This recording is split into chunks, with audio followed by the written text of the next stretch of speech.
As always, I'm your host, Ardijan and Al-Mahdi. And I'm Alexandra Al-Mahdi. So, Aba Al-Sadiq from him, his piece, has started a new video on the Mahdi Has Appeared channel, in which it is titled For the People, regarding wolves in, sorry, not wolves in sheep's clothing, but regarding the boy who cried wolf. Yeah, it's called The Boy Who Cried Wolf, Can We Still Trust the Liar? So this is a really, really interesting episode which came out last night at around midnight on the Mahdi Has Appeared channel. And yeah, I mean, no, it's cool. Go on. But yeah, I mean, this episode it's a very, very interesting episode, actually. You know, it's very, very thought-provoking. And, you know, the main premise of the episode is, you know, it's about America, you know, but it's also about, you know, the story of the boy who cried wolf, right? You know, and if it's about truth basically versus lies, you know, can we trust someone who has lied previously? And Aba Al-Sadiq from his piece, you know, he starts this episode talking because he's with Sister Tiffany in the episode, right? And they're both from America. You know, Aba Al-Sadiq from his piece is America. His lineage in America goes back a long time. And Sister Tiffany, she's also from Texas, right? So yeah, talking about, you know, what has the situation been in America, you know, sort of over the last sort of half a century, basically. Yeah, he explained his heritage from his mother's side, stating that he is born, you know, he was born in America, and from his mother's side, he can trace his family back to the very beginning of America and the War of Independence and the Spanish-American War, World War I, World War II. His family has served the country, you know, during those times. Yeah. But, you know, one thing that he did highlight was, although America is a great country and was a great nation, you know, unfortunately, it gave itself a pretty strange image over the years due to some declassified documents that had been released during the Cold War. Yeah, exactly. So, you know, he talks about this concept of like truth versus deception first, you know, and he talks about a narration from Imam Ali, and I think there's actually a slide if we can bring that up with the narration. So he says, you know, that the Imam Ali, he said that the punishment of the liar in this world is that he is not believed even in his own truth. So yeah, here's the narration, sorry. So a liar's biggest punishment in this world is that even his truth is rejected. So he says, you know, someone who lies, you know, this is something which is very bad. He said that a believer can do all things, but a believer cannot lie, right? So he says even, you know, a believer could commit murder, you know, and a believer could even commit fornication, or they could commit adultery, right? In a moment where their emotions took over and they lost faith for a second, and, you know, their urges or whatever took over, or their anger took over, and, you know, they committed a huge grave sin. You know, they could still come back and be a believer after that. But lying is something that a believer like cannot do, because it's something that it's premeditated, you know, and it means that someone has to be like calculated, basically. They have to take that step, and someone who is able to do that, they can't really have like a belief in the unseen. Yeah, you know? No, it is. It is an incredible bad deed, because if you, as he said, it's premeditative. Yeah. And what else is premeditative? A lot of dark sins, like for example, the sins of Cain, they are premeditative. You know, whether it was murder, whether it was, you know, the murder of his brother Abel, you know, Cain had committed that. Yeah, but I mean, the distinction that he makes in the episode is like that, you know, some lying is different from like a sin that is committed like out of like extreme emotions, basically, that causes a person to lose control of themselves. Because to tell a lie is something which it has to come along with like someone basically like calculating it, basically, and knowing that. That's why I gave the example of Cain and Abel, because it was premeditative. It you know, he took his brother out. He had this idea of murdering his brother from the beginning. Yeah, that's true. Yeah, but you know, I get what you mean. Some other acts of murder are not premeditative. It is something out of frustration, out of anger, and it's something that people end up becoming regretful about. But like, for example, in the incident of Moses, in the incident of Moses, we had that Moses had defended one of his people, but in defending that person, out of the frustration of what was happening in that scene, he ended the life of the Egyptian by that simple hit that he blew into the person's head. But in the sense of lying, like, it's a degree higher than even that, because as you were saying, it's that Aba Al-Sadiq from his piece, and he had written it in The Goal of the Wise, that lying is not an attribute of a believer. So if a believer has this attribute, it is something that needs to be canceled, because a believer, it cannot be a liar. The two do not go hand in hand. And we know many narrations from the Ahlul Bayt alayhim salam that go with that, that basically a believer can do all of these things. They can fornicate, they can do this, they can do that, but they cannot lie. So if a person wants to see himself where they are they really a believer in the truth? Are they not a believer in the truth? Well, to be a believer in the truth, you have to be upon truth, you have to speak truth. So for you to tell a lie, for you to speak lies, for you to have this premeditative notion to lie, I mean, just tells the world a big picture now about you and your character. Exactly. It's the fact that, if someone is telling a lie, if they're doing this kind of premeditated act where they don't care about like the suffering that it will cause, and, it shows that they don't have a belief in God, actually. Even if they're professing faith with their tongue, they don't actually believe in God. They can't have a belief in unseen, because it's this whole action is proving it, basically. There's one thing that I do want to mention, since we are on the topic about America and this whole idea about the boy who cried wolf. We understand the story of the boy who cried wolf. Yeah, I'm pretty sure it's something that they teach you in America too. There's a story about a boy who plays a prank on the villagers. There's a wolf coming, and they prepare, and they're about to go and fight off this wolf. Yeah. And the boy laughs every time. I think it was 2 or 3 times that he does it. And they decide one day they're not going to believe him. A wolf finally came. He calls out to the villagers. The villagers don't pay him any mind. And they get, and the child gets eaten by a wolf. Yeah, so this narration from Imam Ali, it's basically kind of explaining the same story as the boy who cries wolf, basically, because the boy who cried wolf was a liar. And, Imam Ali says the punishment of a liar is that their truth will not be believed. So when the boy who cries wolf is he really sees a wolf, then he's not believed by the people, and that's his like karmic justice he gets, that he's eaten by the wolf. And similarly, Jesus, he said, what is done in the darkness will be brought to the light. So it's like it's not possible for us to expect to lie and it won't be found out, basically. This is where he brings the conversation into the country of America. Right, so America is this country that, in the past people were seeing it as like a superhero. Everyone was watching like American TV, American movies, Hollywood, American sports. We have the American dream. People died to get to America and take their like share of the American dream, basically. And it seemed like, it was this country which was here for everyone, here for the needy, here for the oppressed, here for the people who'd faced injustice, here for the people who had to escape from their native country. And this would be the country where it would take them in, basically, and they could have a good life. They could have their portion, basically, of what this, American dream is. So it kind of had this reputation, basically, of this really great country. And it also had a reputation of a country who would go and help people, if they were in need of weapons, if they were in need of food, any needy people. It would be the country that would jump in and save people, basically. Yeah, and, it's modeled on the back of... modelled on Rome, and it's built on the backs of refugees, which is like Rome was, basically. So the story of Rome is like Romulus and Remus basically they had this land which was basically Rome, and they wanted to develop a country over it. So they invited like all of the fugitives and all of the needy people, basically, who needed somewhere to go. And this is how Rome was like initially formulated. And this is kind of what happened with America. America is a fairly new country. It's not been around for that long.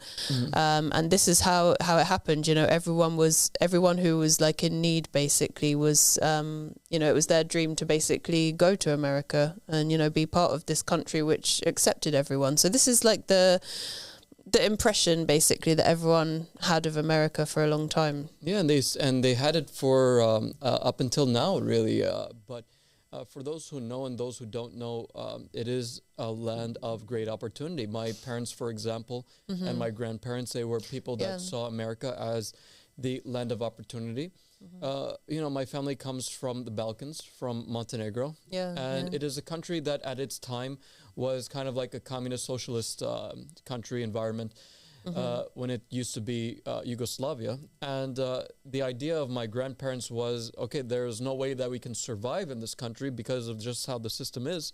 So they saw America as the best alternative. So they migrated there, they built a life there. And my mother later on came around during the early 90s or late 80s, if I'm not mistaken. But yeah, they always talked about, and they always told me as a child that the reason why they came to America was because of that American dream, because of that idea that there was food and opportunity, and that, you know, that you can actually live in the country and not have to worry about what's going to happen tomorrow. And my mom would tell me stories about how the government of her country would basically heavily tax you, and they would be extremely unjust towards the people, especially those who were like lower class and lower middle class. It was very, very hard for you to survive because of the heavy taxations in the country. So yeah, I mean, for certain, a lot of countries, especially those of Europe, a European descent of third world countries, their whole dream was to go to America that had this great promise. And, you know, growing up in school, there's this impression, this patriot-like spirit that goes on in schools and in media regarding the presidents of the United States and just how amazing America is and just how prosperous it is. And, you know, to be fair, it is a nation which is better off than most nations, if not all nations around the world. And they propagated the story, right, that is cemented into your head as an early child. This story, which I found out that it's not really true, or maybe it's found in legend really rather than truth, is the story about George Washington, who they said that as a child, he once took an axe and he cut down his father's cherry tree, something like that.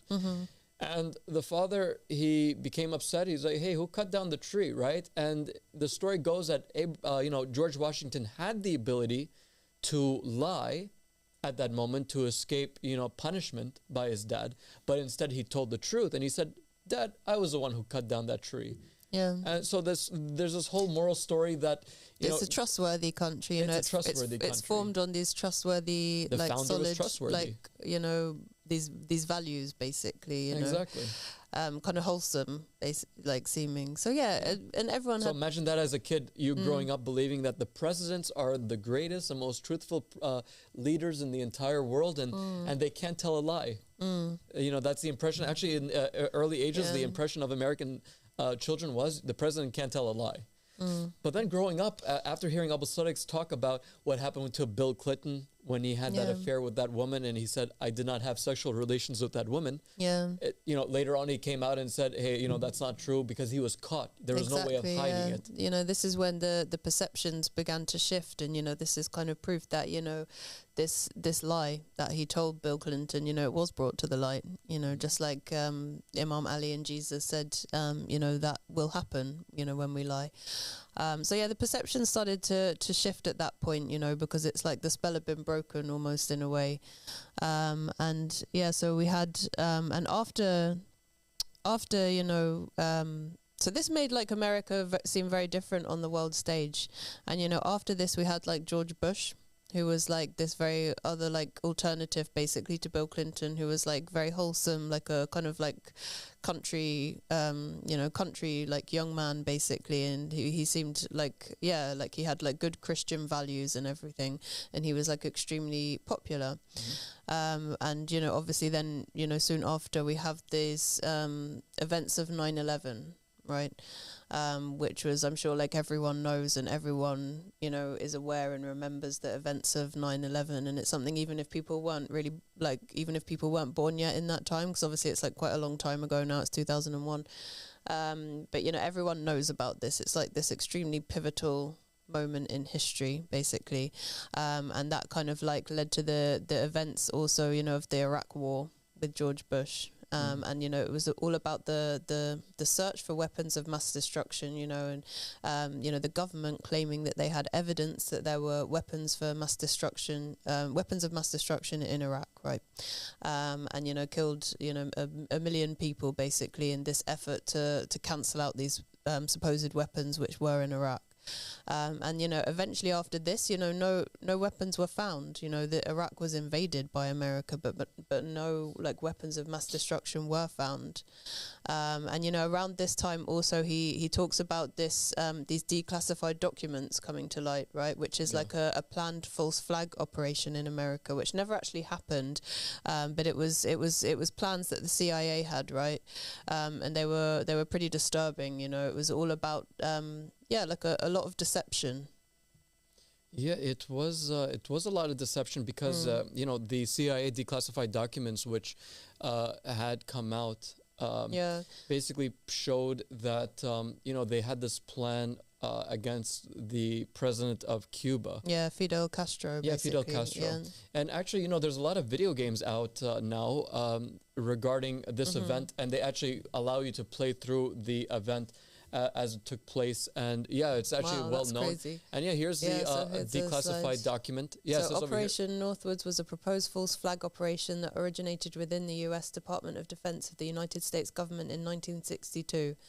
So these the proposals called for CIA operatives to both stage and commit acts of terrorism against American military and civilian targets and blame them on the Cuban government and use them to justify a war against Cuba. Yeah, and this is something known. This is not a conspiracy theory. It's not something that is these are real documents that were released, basically, you know. Yeah, and everyone's talking about it, and it's available everywhere. It's no longer a conspiracy theory because a conspiracy. What is a conspiracy theory? A conspiracy theory is that there's a theory of a conspiracy that is going to take place or has taken place, and most people won't believe it because it's like, I mean, how can that be? There's no evidence for it, basically. It's a theory. It's a theory, you know? But over here, it's no longer a theory. It is a fact. It is. It was a conspiracy against the Cuban government to allow Cuban civilians who are in the U.S., who are siding now with America, to train them to do a false flag attack on American soil in order to basically give America the green light to invade or to take action against the Cuban government. But luckily, thank God, it was not the case that this plan was signed off. I believe it was Kennedy who actually didn't sign it off when it was brought up to him. Which is, you know, great because, you know, I mean, that's something sick, you know, that's something that's a little bit extreme. They also, you know, had plans basically to work with the mafia, basically to work with organized criminals in order to assassinate Fidel Castro. And, you know, they were also planning on using chemicals to make him lose his hair and grow breasts, actually, to make, like, people ridicule him and to lose his reputation among the people. So they had some pretty, like, far out plans that they were thinking about at that time, and they were considering, you know, these as, you know, serious plans, right? Yeah, no, they were very they were very strange on the way that they wanted to go about this because, like, mind you, at that time it was a Cold War. Yeah. Cuba at that time was communist, so America had this idea of, you know, opposing anything that was pro-Soviet Union. But yeah, nonetheless, you know, that's not the topic of the day, obviously. But it just goes to show that, you know, and then 40 years later, you know, and that's what Aba Al-Sadiq described. He described that a lot of what was described for this mock attack in these declassified CIA documents ended up taking place 40 years later, but instead of Cuba, it catered towards more of the 9/11 attacks that had taken place during that time. And I think, you know, what's really important is that basically it shows that the US government, you know, at this time, you know, they had the ability to stage basically fake events. You know, this was something that was in their sphere, basically. It's something that they were thinking about. You know, they could attack their own assets and even their own people, you know, to forward their own agenda. So it's showing basically that, you know, they had the ability to do these things. You know, they had the plans. You know, yeah, they had this premeditative plan to lie. Yeah, and it's something, you know, that is it's very shocking. You know, it's something that to hear that they had these plans, it breaks trust. Right, because it's something, you know, it's very deceptive, like it's very underhand, you know, and it doesn't like tally up with the idea of America that the majority of the people have, which is, you know, like the majority of people rather had, you know, which was of this like big superhero which couldn't lie and was like so just and, you know, here to save everyone basically. Yeah. And you know, whether or not people want to believe whether or not 9/11 was a false flag attack or not, it's still, you know, you cannot excuse the American people or people from thinking that perhaps this, you know, conspiracy theory is true, only because it was something that was talked about 40 years beforehand, that, you know, America actually has that capability to lie. It has that capability to do a false flag attack in order to go ahead with a certain interest that they have, which, you know, a lot of people, I mean, and you can't blame them. I mean, after that, it's kind of like the whole painting of what the American government is starts to fade away from a lot of people. Yeah. And not only that, that happened under the administration of George W. Bush at that time. And, you know, that's actually what led to the invasion of Afghanistan from America. But then what was even crazier, and I remember this, you know, it's actually fresh in my mind, how, you know, the war against Afghanistan was justified because of 9/11, right? It was something that made sense to a lot of people. But what kind of didn't make sense, but made sense at the same time because of what was said, was, you know, Saddam Hussein in Iraq is kind of funding Al-Qaeda, or he's kind of like affiliated with them somehow, and that he has weapons of mass destruction somewhere in the deserts of Iraq. And they would show these statistics, and they would show these like so-called pieces of evidence to showcase that there must be weapons of mass destruction. And you know, interestingly, when we're talking about like the Project Northwood, they would also like created like falsified evidence. Basically, they would like create false passports to show that people, this was part of their like plan, basically, that they would create false passports or false documents to show that like Cuban people were there in this like supposed like attack, basically, that they were planning.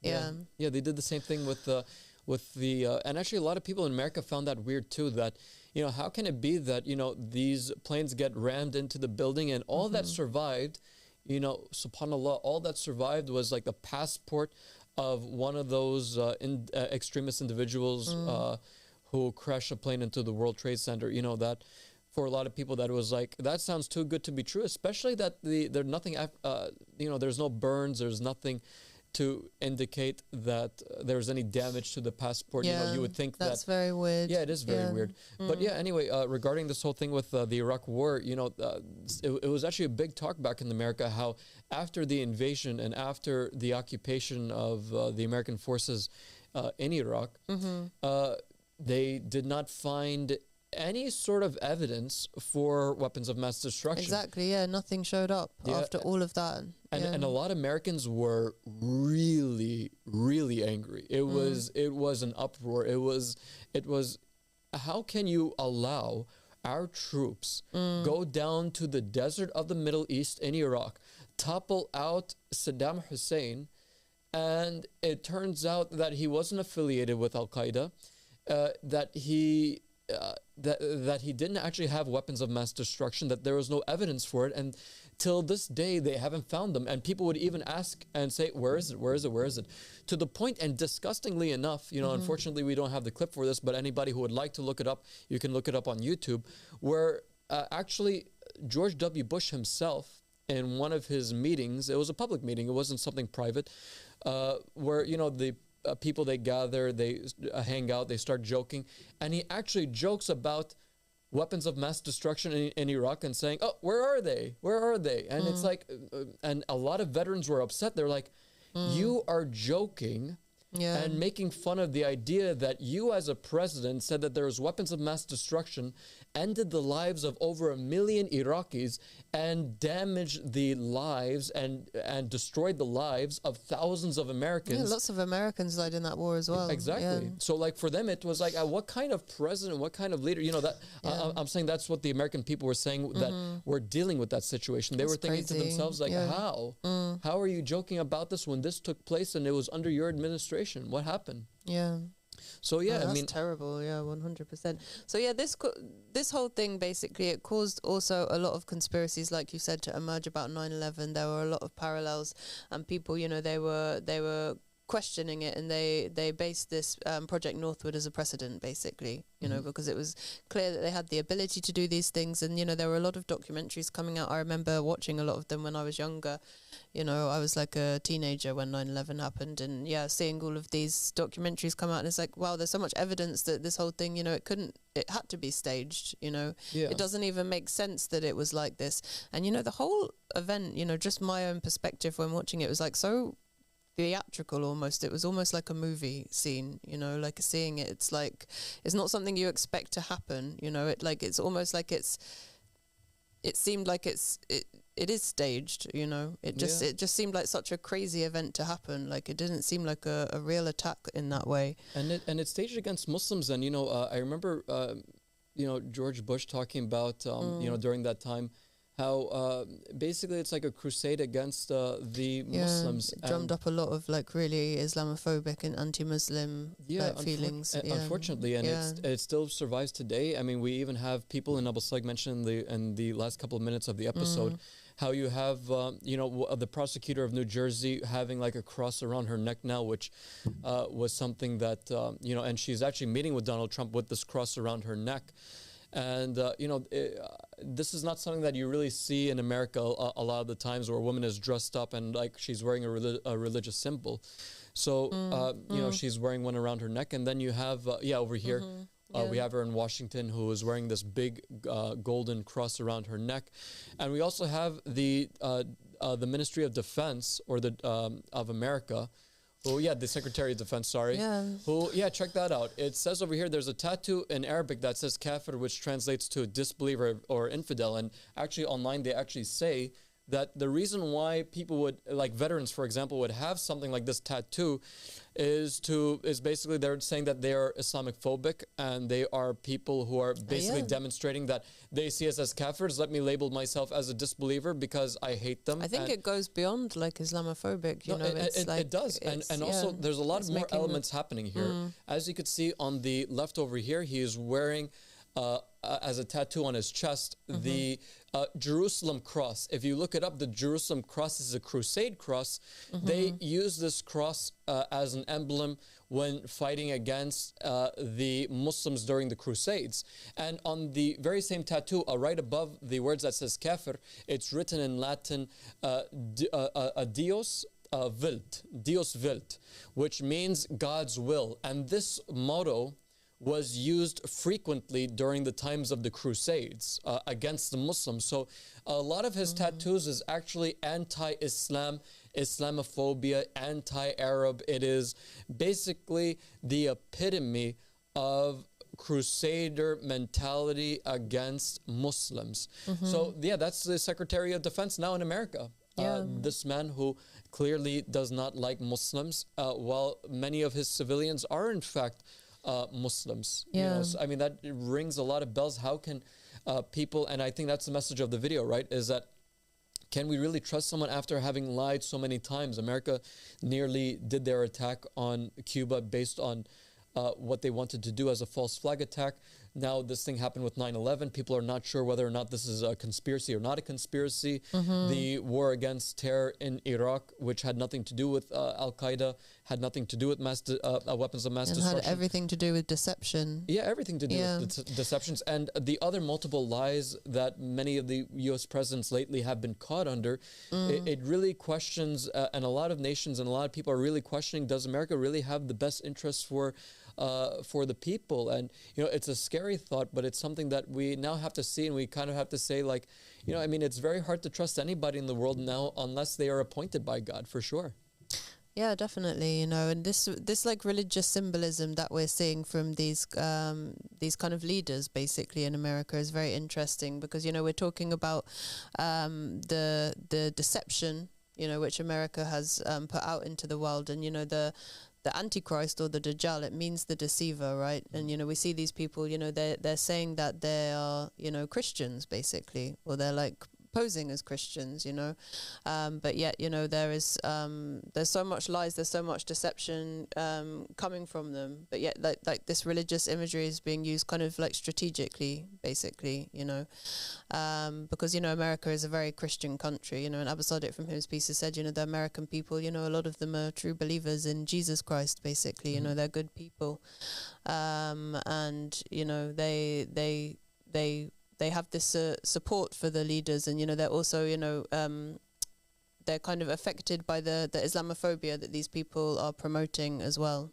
Yeah, a lot of them don't really know any better, you know, especially in the West, where when you listen to the news, I mean, the Muslims are painted in a very, very bad way because of Muslims themselves too. You know, I mean, it's also the fault of propaganda, but it's the fault of the Muslims also who really gave themselves a very, very negative image to the people of the West, and it really inspired Islamophobia. But that's why, you know, the Qa'im of the family, Muhammad, he comes with the true Islam, and, you know, he himself is American. He said clearly that he was born in America. He's the most American person out there, because, you know, his ancestry goes back all the way to the very beginnings of America, you know, even before the conception or the independence of the 13 states at that time. So I mean, it just goes to show you really that, you know, a lot of people, you know, they think themselves to know everything, but then, like, when we get into the nitty-gritty of everything, we start to see that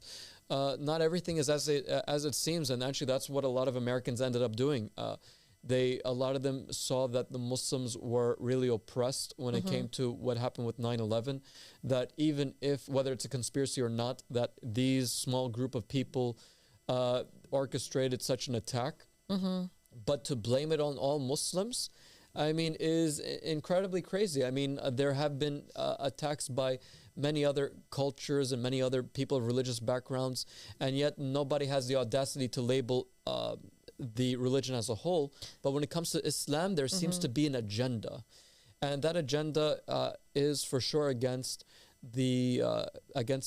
possibly the prophesied figure that is to come, the Mahdi, who the many Christians actually now, especially those who run news stations, they actually see the Mahdi as an antichrist-like figure, which is another lie. Because and you know, Tiffany made like such a good point in this video, because she spoke about this warning in the Bible, which is, you know, beware of wolves in sheep's clothing, you know, for inwardly they're ravenous wolves, but the thing that we're forgetting is that they appear as sheep, right? So the whole point is that if we're going to be deceived by something, if the Antichrist, the Dajjal, is a deceiver, then I think the thing that people have got wrong in their heads is like, you know, that they've forgotten the fact that we're actually going to be deceived by it. You know, it's not going to be something that we think looks suspicious. It's going to be something that we think looks trustworthy. Exactly. And this, you know, this, when we think about it like this, it really changes the whole perception of the world that we're living in, you know, because if there are going to be wolves in sheep's clothing, that means that we're going to see them as sheep, you know, we're going to see them as good, but yet inwardly they're going to be ravenous wolves. And I mean, look at Aba Al-Sadiq. Aba Al-Sadiq, from him, his piece, I mean, his name, his kunya that the Imam gave him is Aba Al-Sadiq. It means the father of the truthful. Exactly. And you know, obviously he is not a deceiving person. Of the past years that we have been with him, he's never deceived us once, and everything is out there. Everything that he says, if he says, hey, there's a hadith that says this, if you look into the books, you scroll through the books, there's a hadith that says it. If he says that there's a verse in the Quran that says A, B, C, D, you look in the Quran, you'll find it. If he says that there is a history, you know, something that happened in history, well, if you look into it, you'll find that something has happened in history. So there is no deception in terms of Aba Al-Sadiq, and he is the father of truth, so there is no deception in him. So, you know, anybody now who thinks that he is the Antichrist, well, he's actually pointing out for us who the real Antichrist is, or who the real deceiver is, because for certain it's not him. You mean, I mean, even the description of being a deceiver cannot be found in him. And just as the Imam said, he said, a believer can never lie. It is not a trait of a believer to lie. The only person who can lie is someone like the Dajjal. And the Dajjal, I mean, we can see, is known for lying. He is a great liar and a great deceiver. And the way that you can find that out is just see what that system is, see what they are saying, and see if they are holding up to their truth, or holding up to what they say, or are they doing something behind. I mean, they said. They said a bunch of things that we've already said over here, and we've shown very clearly that a lot of it is the complete opposite of what they're saying. Exactly, and this episode, it's not really about, what was the 9/11, was 9/11 an inside job or not. It's not really about that. It's about the fact, that once trust is broken, it's like almost impossible to restore it. And this is, unfortunately what we're seeing in the world today.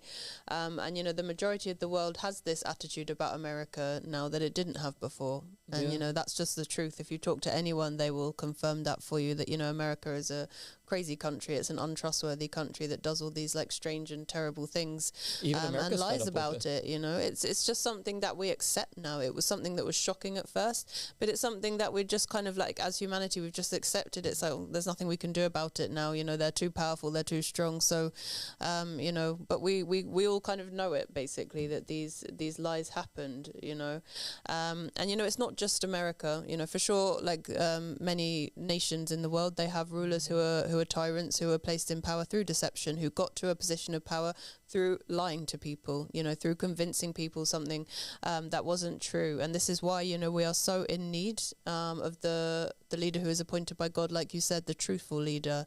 And, Aba Al-Sadiq, from whom his peace, is the father of the truthful.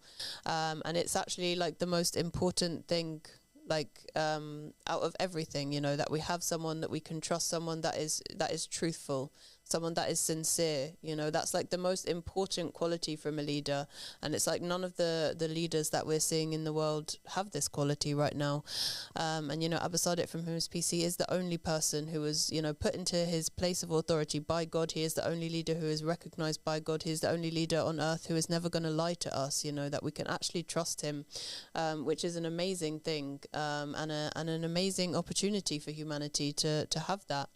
And the believers have been going out in America recently. Oh, okay, but we'll come back to this because I think we have a caller on the line. Assalamu alaikum. Wa alaikum salam. How are you, brother? I'm good. How are you? Alhamdulillah, we're doing great. So what brings you up here?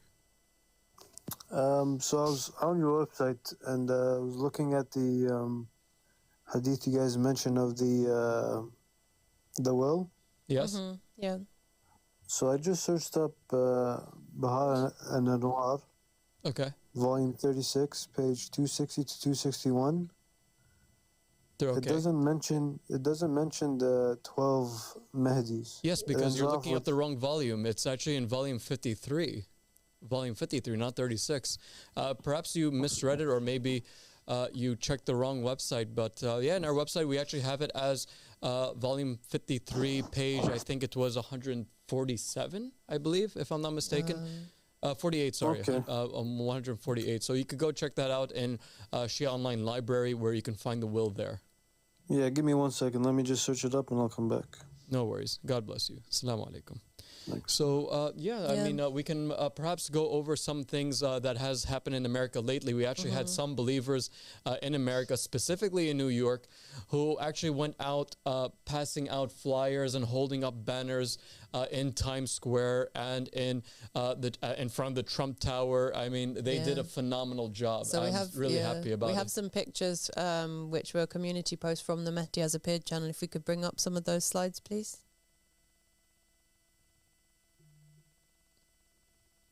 Yeah, we'll pull up the slides soon. Yeah, we're just waiting for the slides.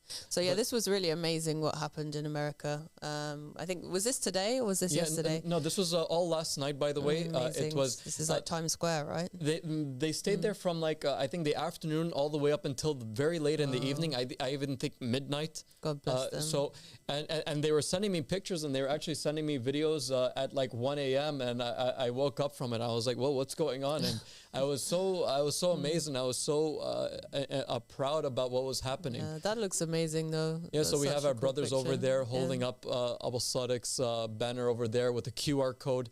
I'm sure a lot of people were stunned and surprised. They probably never seen anything like this. And actually, even the police came over to see what was going on. They told me, and I said, look at this post. It says, that is how you do dawah. That is how you do dawah. Amazing. I mean, simply just going out to the people, holding up the face of Aba Al-Sadiq, telling the people the Mahdi has appeared and communicating to the people. And, some people actually did approach them and did speak to them.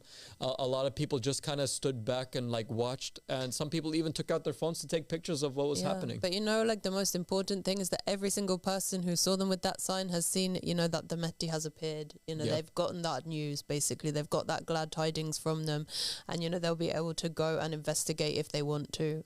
So this is something amazing, and anyone who is out there, who is a believer should be very inspired by this action that these believers took in New York. Because, this was just amazing. I think we've got a couple more pictures. Yeah, there goes our brothers over there. They're slapping these stickers on the walls and on the electric booths. And New York City will never be the same. Yep.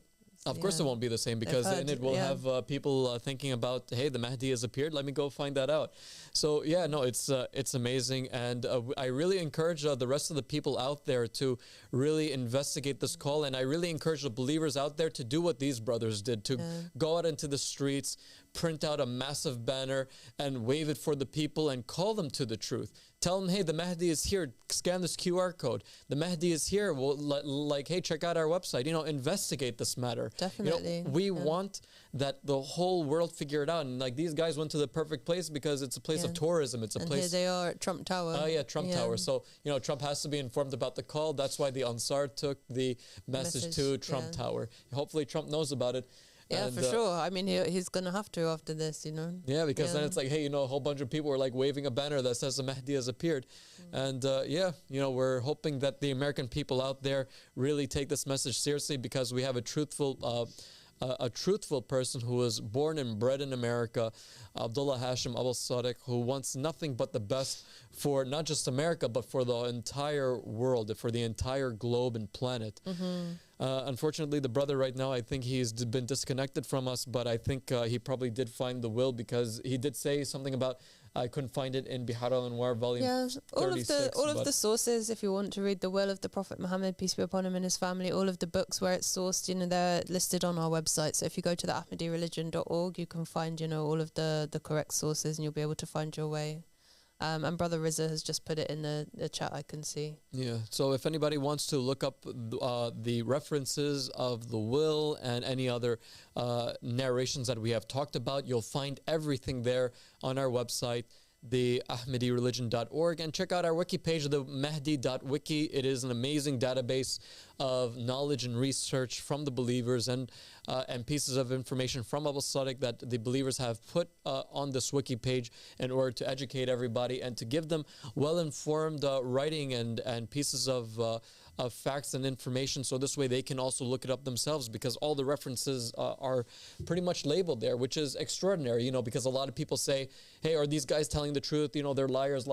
But hey, if we were liars, we wouldn't give you the sources, we wouldn't give you the references on what we're talking about. So exactly, you guys don't have to worry about that. You can look up the stuff yourself once you check out our website. Just as the brother who came up here recently did, he thought it was in Bihar al-Anwar volume 36. We happily informed him that it was in volume 53.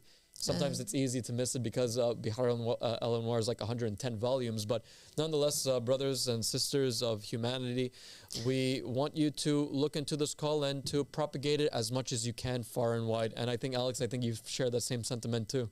Yeah, definitely. Do whatever you can in this time. If you're someone who's a believer, if you're someone who's looking into this call, tell people about Aba Al-Sadiq, from whom is peace. I was thinking, just before we finish this episode, I was thinking this morning after I watched the episode, this new episode about America and about, this idea of truth versus deception. I mean, what does it really mean to live in such a deceptive world? What does it really mean to be lied to so much? To be told that something's going to be amazing, and then when you get to it, it's something that's really, really difficult. The life that we're living, the majority of the people, even if we're not, one of those people who's caught in one of these wars or something that is being caused by these deceptions, the whole idea of even just the American dream or just capitalism in general in any country is a huge deception, because it's telling us, that we're going to have a good quality of life, and what we end up is something that's really hard, something where we're struggling, something where people are taking advantage of us, taking the portion that we've earned and taking it as a profit for their own selves, so why do we want to stay in this world where we choose to trust the people who lie to us over the people who are telling us the truth? you know, we choose to trust Satan over God. Because you know that's what it boils down to. And you know, in the previous episode, Aba Al-Sadiq from his piece, he spoke about, you know, how God gave the world to the family of Muhammad, peace be upon them. You know, they inherited that from God. They inherited that authority because they are the best of creation. You know, the most just, the most merciful, the most compassionate. And you know, let's choose them. You know, let's choose the ones that God appointed for us, who actually love us and care for us. You know, over the ones who are, you know, following the one who appointed them, which is Iblis, Satan. You know, the one who wants to take us all to hellfire and make us suffer in this world. So yeah, it's just something that's sad that we continue as humanity to overwhelmingly vote for our own, like, you know, horrific end. And you know, we always vote for our own oppression. But anyway, our time is up now, so we'll be back again tomorrow, hopefully, and we'll see you again soon. Assalamu alaikum.